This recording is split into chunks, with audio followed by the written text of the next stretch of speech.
All India Muslim personal ল board, যেটা মুসলিম scholar যারা আছেন, মুসলিম জুরিস্ট যারা আছেন, মুসলিম একাডেমিশিয়ান যারা আছেন, মূলত তাদের অর্গানাইজেশন, এরকম অত্যন্ত responsible organisation throughout the country. আপনারা জানেন যে তারা বিভিন্ন কাজ করে, বিশেষ করে যেহেতু পার্সোনাল লয়ের বিষয়ে তারা কাজ করেন, সেই জন্য ওয়াকফ অ্যামেন্ডমেন্ট অ্যাক্টের যে আইনটি পাশ হয়েছে তার সাপেক্ষে আলোচনা, জনগণকে প্রপার তথ্য দেওয়া, সেই উদ্দেশ্যে যে মিটিং, সেখানে যেহেতু ওই ব্রিগেড প্যারেড গ্রাউন্ডটি আর্মির ল্যান্ড, সেই জন্য তারা একটি কমিউনিকেশন করেছিলেন, একটা 3 লাইনের একটা কমিউনিকেশন, যেখানে কোনো রিজন অ্যাসাইন করা ছিল না। আমরা সেই কমিউনিকেশনটিকে চ্যালেঞ্জ করি মহামান্য বিচারপতি তীর্থঙ্কর ঘোষের এজলাসে। তিনি আজকে সেই যে কমিউনিকেশন, অর্থাৎ আর্মির যে কমিউনিকেশন, সেটি ব্যাড ইন ল বলে তিনি ডিক্লেয়ার করেছেন। অর্থাৎ আমরা প্রাথমিকভাবে যে আমাদের যে সাংবিধানিক অধিকারের যে চর্চা করতে চেয়েছিলাম, আমাদের সংবিধানে আর্টিকেল 19-এ যে অধিকার দেওয়া হয়েছে, সেই যার চর্চা আমরা করতে চেয়েছিলাম, তার প্রতিবন্ধকতা হিসেবে যে কমিউনিকেশন করেছিল আর্মি, সেটি স্যাটাসাইড করে দিয়েছেন আদালত মনে করেছেন যে এইভাবে কোনো যুক্তি না দিয়ে, একটি নন স্পিকিং অর্ডার দিয়ে একটি অর্গানাইজেশন, অত্যন্ত রেসপন্সিবল অর্গানাইজেশনকে এইভাবে বাতিল করাটা সঠিক হয়নি বলে আদালত প্রাথমিকভাবে মনে করেছেন। তাই সেই কমিউনিকেশনটি বাতিল করেছেন, কমিউনিকেশনটিকে ক্যান্সেল স্যাটাসাইড করে দিয়ে তিনি বলেছেন 24 ঘন্টার মধ্যে অল ইন্ডিয়া মুসলিম পার্সোনাল ল বোর্ডকে, ইন্ডিয়ান আর্মি, তারা ওই যেহেতু ওই ব্রিগেড প্যারেড গ্রাউন্ডটি তাদের ল্যান্ড, একটি কমিউনিকেশন করবেন। এবং কোর্ট আরেকটি পয়েন্ট এক্সপ্রেস করেছেন, যদিও এই অল ইন্ডিয়া মুসলিম পার্সোনাল ল বোর্ড তার একটি অত্যন্ত রেসপন্সিবল অর্গানাইজেশন হিসাবে এই যে কাশ্মীরে ঘটে যাওয়া একটি ন্যক্কারজনক ঘটনার প্রতিবাদে 3 দিন ব্যাপী গোটা দেশ জুড়ে সমস্ত প্রোগ্রাম স্টপ করে রেখেছিলেন, এবং 26 তারিখ থেকেই সেটা রিজিউম হচ্ছে। আমি সেই কমিউনিকেশনও আদালতে প্লেস করি যে দেখুন, একটি অত্যন্ত রেসপন্সিবল অর্গানাইজেশন, তারা এইভাবে এই কাশ্মীরে ঘটে যাওয়া ঘটনার প্রতিবাদে তারা 3 দিন সমস্ত প্রোগ্রাম বন্ধ রেখেছে, কিন্তু 26 তারিখ থেকে নতুন করে প্রোগ্রাম স্টার্ট। আদালত শুধুমাত্র একটা রিকোয়েস্ট করেছে যে যদি সম্ভব হয় 1 সপ্তাহ পরে, এই রিকোয়েস্টটা আদালত শুরু করেছে। কিন্তু আদালত ওই আর্মির যে কমিউনিকেশন, অর্থাৎ অল ইন্ডিয়া মুসলিম পার্সোনাল ল বোর্ডকে যে বাতিল করেছিল, সেই কমিউনিকেশনটিকে স্যাটাসাইড করে দিয়েছেন, এবং 24 ঘন্টার মধ্যে বলেছে অল ইন্ডিয়া মুসলিম পার্সোনাল ল বোর্ডকে আর্মি কমিউনিকেট করবে।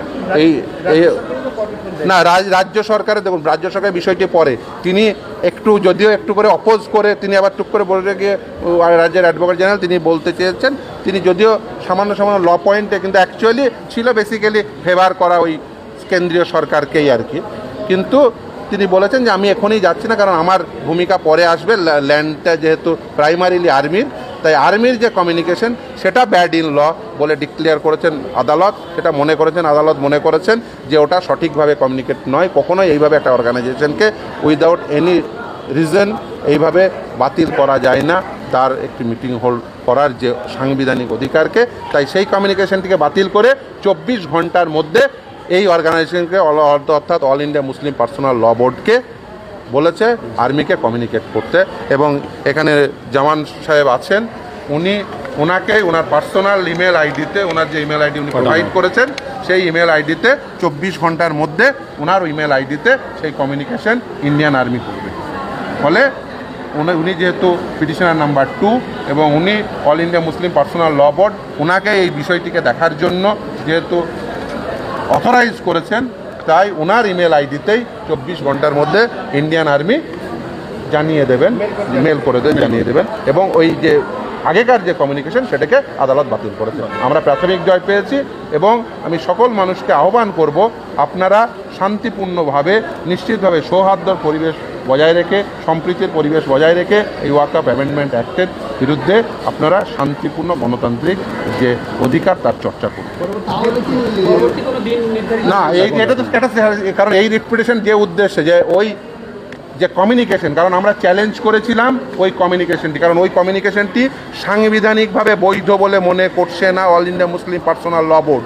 তার কারণ এটি একটি লফুল অর্গানাইজেশন, যারা মূলত মুসলিম যেখানে আছেন মুসলিম একাডেমিশিয়ান, জুরিস্ট, স্কলার, যারা মনে করেন যে লফুলি কোনোটা যে আমাদের সাংবিধানিক অধিকারকে কোনটা আপহেল্ড করছে কোনটা আপহেল্ড করছে না, এই ক্ষেত্রে মনে হয়েছে যে এই যে কমিউনিকেশন সেটি তাদের সাংবিধানিক অধিকারকে খর্ব করেছে। কিন্তু আদালতে প্রাইমারিলি সেই মতের সঙ্গে সহমত যে অল ইন্ডিয়া মুসলিম পার্সোনাল ল বোর্ডের যে সাংবিধানিক অধিকার চর্চায় কামরুজ্জামান সাহেবদের যে সাংবিধানিক অধিকার চর্চায় সেখানে প্রতিবন্ধকতা তৈরি করেছে, তাই সেটিকে স্যাটাসাইড করে। না, কোনো আদালত 24 ঘন্টার মধ্যে, এক সপ্তাহ নয়, 24 ঘন্টার মধ্যে, 24 না সেটা আর্মি কমিউনিকেট করবে। আর্মি কামরুজ্জামান সাহেবকে তার ইমেল আইডিতে 24 ঘন্টার মধ্যে কমিউনিকেশন করার নির্দেশ দিয়েছেন। আমি তার যে ইমেল আইডি অলরেডি যিনি কেন্দ্রের পক্ষ থেকে যিনি এই মামলায় অ্যাপিয়ার করেছেন আমি তার হ্যান্ড ওভার করে দিয়েছি। 24 ঘন্টার মধ্যে ওনাকে বাকিটা বাকি বসে কথা হবে আর কি।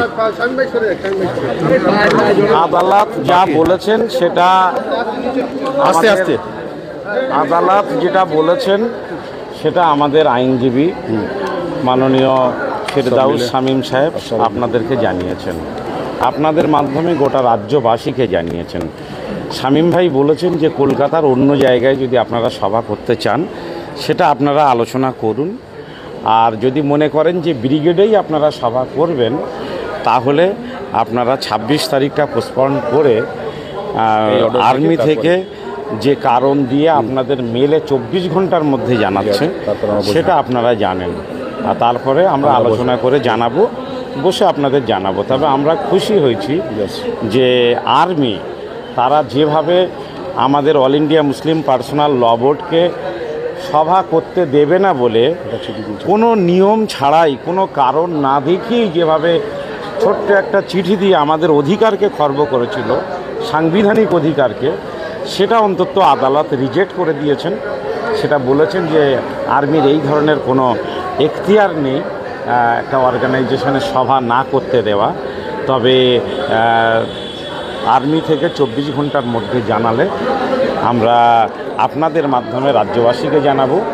আর 26 তারিখের সভাটা নিয়েও আমরা একটু আলোচনা করেই আপনাদের কাছে কিছুক্ষণের মধ্যেই আমরা জানাবো, কিছুক্ষণের মধ্যেই আমরা আপনাদেরকে জানাবো। আমরা আমাদের জানিয়ে দেবেন, আলোচনা হবে কিছুক্ষণের মধ্যেই। একটা হচ্ছে যে 26 তারিখে সভা হতে পারে অন্য জায়গায়, আর দ্বিতীয় হচ্ছে যে ব্রিগেডেই সভা হতে পারে 26 তারিখের পরিবর্তে অন্য দিনে। এখন যারা নেতৃত্ব দিচ্ছেন আমাদের দিল্লিতে জানাতে হবে বিষয়টা অল ইন্ডিয়া মুসলিম পার্সোনাল ল বোর্ডকে, এবং এখানে কনভেনার আছেন, জয়েন্ট কনভেনাররা আছেন, তাদের সঙ্গে আলোচনা, বিভিন্ন জেলায় যারা কাজ করছেন তাদের যারা গাড়ি ভাড়া করেছেন আসবেন বলে, কিছু মানুষ পায়ে হেঁটে বার হবেন বলে অপেক্ষা করছেন, সেই সব মানুষগুলোর দিকে তাকিয়ে আমরা আলোচনা করে খুব স্বল্প সময়ের মধ্যেই ম্যাক্সিমাম 30 মিনিট থেকে 1 ঘন্টার মধ্যে আপনাদের মাধ্যমে আমরা রাজ্যবাসীকে জানাচ্ছি, জানিয়ে দেবো। পরবর্তী একটু পরে